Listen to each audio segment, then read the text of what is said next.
ஓம்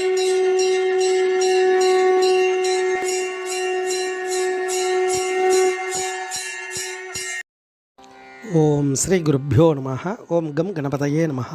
நம்ம ஸ்ரீநிகேதன் வலைதளம் வாயிலாக முருகப்பெருமானுடைய சாஸ்திராமத்திலிருந்து தினமும் ஒரு நாமாவளியை சிந்திச்சுருக்கோம். இன்றைய தினம் 743வது நாமாவளியாக ஓம் ரத்ன குண்டல மண்டிதாய நமஹ. முருகப்பெருமான ரத்னங்கள் பதித்த கடுக்கனால் அலங்கரிக்கப்பட்டவருக்கு நமஸ்காரம் அப்படின்னு வர்ணிக்கிறது. முருகனுடைய ஒவ்வொரு அங்கத்திலும் ஒவ்வொரு விதமான ஆபரணங்களை சூடி இருக்கார். அந்த ஆபரணங்கள்லாம் எப்படி இருக்குது, அதனுடைய தத்துவங்கள் இதெல்லாம் பார்த்தோம். இதில் ரத்னங்கள் பதித்த கடுக்கன் போட்டுருக்காராம். அதாவது காதில் போடக்கூடிய அந்த குண்டலம் இருக்குல்லையா, அதிலெல்லாம் நவரத்னங்கள்லாம் பதிச்சு இருக்கா.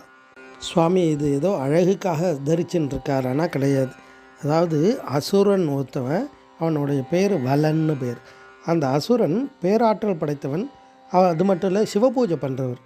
அப்போ அந்த சிவபூஜா பலத்தினால அவனுக்கு ஞானம் பிரகாசிச்சது.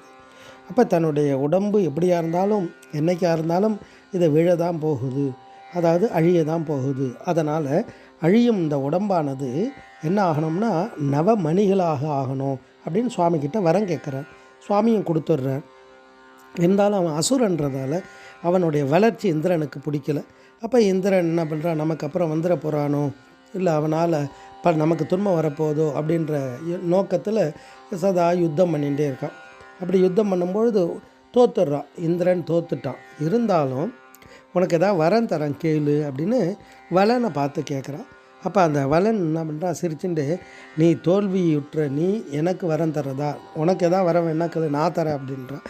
அப்போ நான் ஒரு யாகம் பண்ண போகிறேன், அதுக்கு யாக பசுவாக வரணும் அப்படின்னு.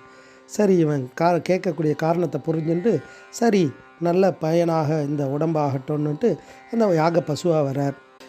இந்திரனும் ஏதோ ஒரு நம்ம நினைக்கிற போட்டியில் செய்யலை. அசுரன் வளர்ச்சி அடைந்தால் அது பலருக்கும் தொந்தரவு தானாக வந்துடும். அது அசுர குணம். அதனால் அந்த அசுரன் வளர்ச்சி அடையக்கூடாதுன்றதுக்காகத்தான் ஒரு காரியத்திற்காக இந்த பலி பசுவாக வர சொல்கிறார், யாக பசுவாக. வந்தோடனே அதுக்கான செயலை செய்து அவருக்கு என்ன ஆகுது அந்த சமயத்தில் அப்படின்னா, அந்த யாக பசுவாக வந்த அந்த அசுரனுடைய உடம்புலேருந்து நவரத்னங்கள் வெளிப்படுது. அந்த பசுவனுடைய உதிரம் மாணிக்கமாகிடுது, பற்கள் முத்தாக மாறிடுது, அந்த முடிகள் எல்லாம் வைடூரியமாகிடுது, எலும்புகள் எல்லாம் வைரமாகிடுது, பித்தம் மரகதமாகிடுது, நினம் கோமேதமாகிடுது, தசைகள் எல்லாம் பவளமாகிடுது, கண்கள் நீளமாகிடுது, கபம் புஷ்பராகமாகிடுது. இதை திருவிளையாடற் புராணம் அழகாக வர்ணிக்கும். அத்தகைய ஆவின் சோரி மாணிக்கமாம் பல் முத்தம் பித்த வைடூரியம் என்பு வஜ்ரம் பித்தம் பச்சை நெய்த்த வெண் நினங்கோமேதகம் தசை துகிர் நெடுங்கண் நீளம் எய்த்தவை புருடராகம் இவை நவமணியின் தோற்றம் அப்படின்னு வர்ணிக்கும். அப்பேற்பட்ட அந்த வளாரிய அனுபூதியில் வர்ணிக்கிறார். எந்த இடத்துல அப்படின்னா, கார்மாமிசை காலன் வரீர் கலபத்தேர்மாமிசை எதிரப்படுவாய் தார் மார்பா வலாரி தலாரி எனும் சூர்மா மடிய தொடு வேலவனே அப்படின்னு வர்ணிப்பார். அதாவது பல அசுரர்களை அழித்த குமார பரமேஸ்வரனே, இந்த யமனை அடக்கி எனக்கு அனுகிரகம் பண்ணுப்பா அப்படின்னு சொல்கிறார்.